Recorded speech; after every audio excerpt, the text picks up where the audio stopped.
Okay, I think this is flight number 4 of this little Arrows RC Pioneer micro brushless bush plane.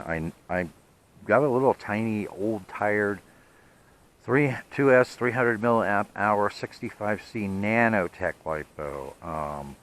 Those are one of the first LiPos that size that I ever purchased, and I've got my timer set for 6 minutes this time. I think I'll be safe doing that. I've got it in safe mode, stabilization mode, beginner mode, anti-crash mode.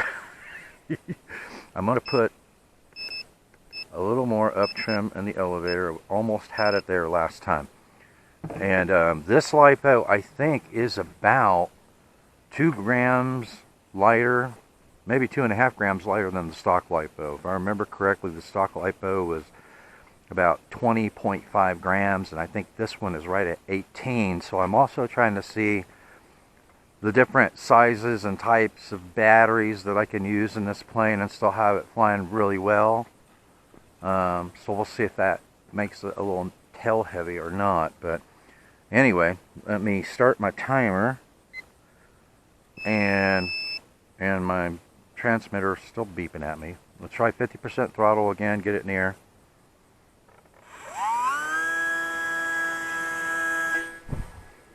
Oh, I think I've got the elevator right where it needs to be now. How about that? Okay, so now I got to figure out exactly where that elevator is when I get back to the hangar and make a mechanical adjustment on it so I don't have to have trim in the transmitter. That's just what I like to do. I don't know why. I'm just weird that way. Back off the throttle a little bit. Yeah, it really seems to be holding its attitude pretty well right now, even at about 45% throttle. Let's gas it up a little bit so I can clear the truck.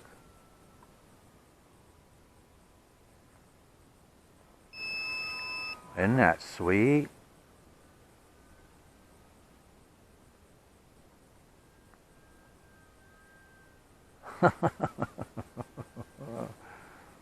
This little plane is just too cool.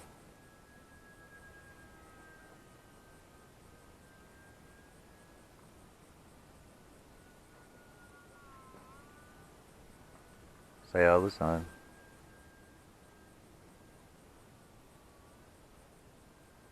That's pretty slow, guys.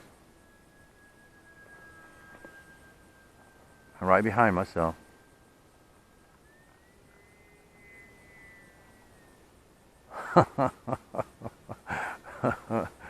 That is too fun. Even in safe mode. I mean, it's got tons of authority on the control surfaces, even in safe mode. That really surprises me. Look at that. Rudder turn.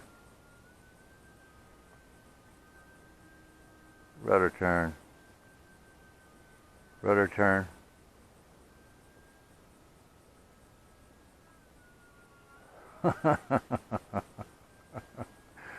Oh, man, I am having so much fun with this plane. Look at that. That is too cool.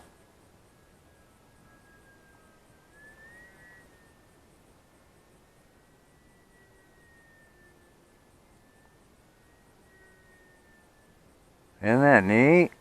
Gyro in safe mode is just rock solid on it. You do have to put in a little bit of back pressure on the elevator when you're making tight turns like that, though. We'll nose down a little bit, especially if you don't have much altitude. Like right there, I'm putting in a little bit of back pressure on the elevator. Does seem like it's slightly tail heavy with that lighter weight battery in it. Or maybe I've just got a little too much elevator trim in it. It looks like the CG is right on the mark. You know, the specified CG in the manual. I got no problems with that. It seems to fly just fine.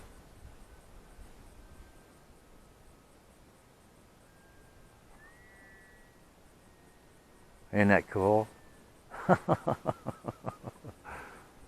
Alright, let's slow it down again.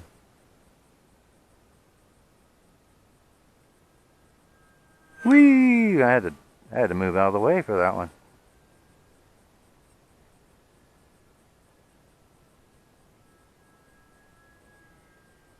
A little back pressure on the elevator. A little back pressure on the elevator. See how nice that is? A little back pressure on the elevator.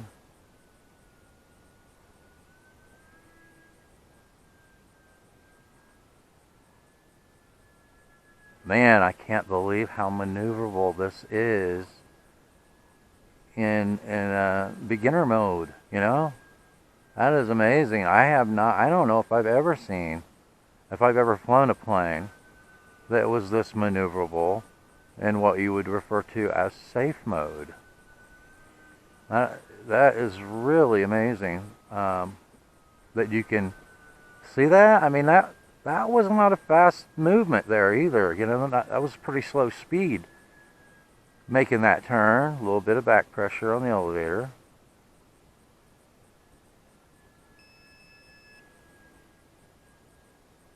Man, it's awesome.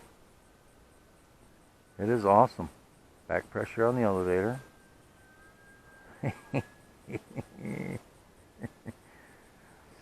I have a blast. I mean, it's really a lot of fun flying it in a dynamic mode where you don't have any restriction on the angle. But this thing is an absolute blast flying in a safe mode as well. I mean, I am just amazed at how maneuverable it is.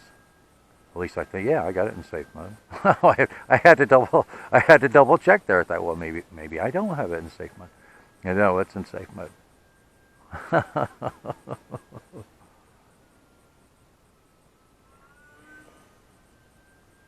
Back pressure on the elevator.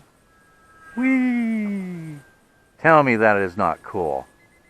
Okay, so there's my flight timer. Okay, so I was just kind of cruising around with it, doing some maneuvers. I wasn't in the throttle real heavy, but let's see. My old, tired, a little bit of a bounce into the ditch.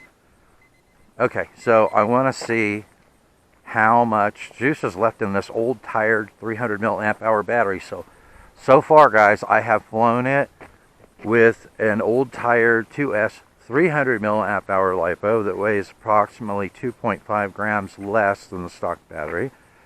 I have flown it with an old, tired 2S 400 milliamp hour LiPo that weighs about the same as the stock LiPo, maybe a gram heavier. And so you can use, you know, if you've got some of these little 2S LiPos on hand, you won't have any trouble using them at all. Let's go ahead and check my voltage, and that was a 6-minute flight on a very old 2S LiPo. So let me turn off the transmitter so it stops beeping at me. Hang with me just a second. Okay, 7.487, 3.73, 3.76. So still, you know, just cruising around like I was cruising around, only in the throttle, you know, very little. I just had fun cruising around and see, you know, kind of how slow you can fly it, how tight you can turn it, all that good stuff. It's an excellent flying little microplane. So now what I want to do is I want to meet you back at the hangar and give you my conclusion and my recommendation on this little micro brushless bush plane. I'll see you back at the hangar. Okay, so what's my conclusion on this little microplane? Alright, so I've got a lot more flights on it than what I've published so far, so you guys will be seeing more flights and more maneuvers with this plane to see, better see the capability of it. I've got about 10 to 12 flights on it so far, so I think I'm at the point now where I can make a conclusion on this little microplane. And yes, if I had the opportunity to buy it again, would I buy it again? And the answer is yes, I would buy it again. I am going to get a lot more fun out of this little microplane than what I paid for it. I will guarantee you that. Now, my only hope now is that this plane will become popular enough that it will be supported under OpenTX, so I can fly it with my TX16S transmitter. That's the only downside to it. Of course, that's a downside with all these ready-to-fly planes when they first come out. You know, it takes some time for them to be supported under OpenTX, but this is a very good transmitter for a ready-to-fly plane, especially for the price point that this plane is selling for right now. I think I paid $159.99, $160. $160 for ready to fly with a high quality transmitter. Now, you don't normally get that. It's brushless, and as I stated, this plane has a lot of power. If you have 3D skill, and I don't, you know, I've got one 3D plane. I don't have a lot of time on it yet. If you have some 3D skill, you can hover this plane. And they did a very good job of selecting a motor and prop for this plane. Not only does it provide a lot of power for the size of plane it is, but you get a heck of a lot of flight time on it as well. So they not only looked at power, but they also looked at efficiency. And this power system, this brushless power system, is very efficient. I mean, I was putting 5-minute flights on it. There were some flights where I had it at 6 minutes. When I landed with my old batteries, I still had 3.7 volts in the pack with a very old 2S LiPo, and I could have gone for a couple more minutes even on the old LiPo, leaving a little over 3.5 volts per cell. So not only am I happy with the power, but I'm also happy with the efficiency of the power system. You're not sacrificing power for flight time. They've got a very good balance on here of power and efficiency, which is what I try to do with my DIY planes. So that's really, really good. I think for a beginner plane, you know, I haven't been in the hobby all that long, and I know that the first fixed wing that I selected for myself, which was a very bad choice, but I selected the Z84 wing. No gyro, it just had a standard 4-channel receiver in it, and it survived. I still fly it today. That was my very first fixed wing. That was a terrible choice for a first fixed wing, but it survived my punishment. This plane's going to be very durable. I'm hesitant to say, yeah, this would be a good first plane. It would be an excellent second plane. If you're as bold as I am, selecting the Z84 for my very first fixed wing, I think a beginner will be able to fly this without too much trouble, since it has a gyro in it and it self-levels. I would feel better about recommending it for a very first plane if you took some old gift cards and cut circles out of them, and then cut rectangles out of them and put them over top of your gimbals, so that you can only use about half of the amount of rudder that's available and about 70% of the throttle that's available, and then do the same thing to limit the ailerons to about 75% of what's available, and then full elevator. Something to consider if you're looking at this for your very first plane, because even in safe mode, this thing is extremely maneuverable. Using the rudder, I can spin it around on a dime. It doesn't have a lot of limiting on the roll and the pitch axis. So you guys watch those videos, I can do a stall turn with it in safe mode. And I can turn tight enough in safe mode that I can fly in a 10-meter square. I mean, that is a tight area. So this is the most maneuverable plane that I have flown so far with a gyro in safe mode, which is why I'm a little hesitant to recommend it as your very first plane. I don't know if I mentioned it. It also comes with a fairly nice manual. I didn't show it to you. I think I put it back in the box. And it comes with a USB charger for the 2S LiPo.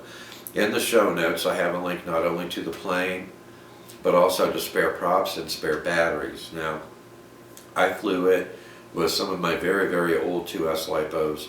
Everything from a small 18 gram, 300 milliamp hour 2S LiPo to a 400 milliamp hour LiPo that weighed about a gram and a half heavier than the stock 350 that goes in it.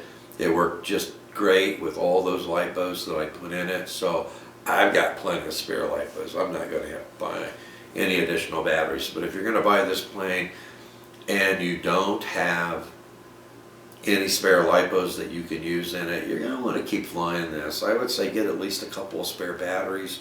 That will give you, just cruising around, that'll give you about 30 minutes of flight time with it, and order one spare prop. I know they're expensive, but if you don't have another prop that you could use on here, or fabricate a spacer if you need to, then just pick up one more spare prop just in case. I'm sure that this prop is going to be very durable, but do you want to wait for a prop to show up if you end up breaking a prop?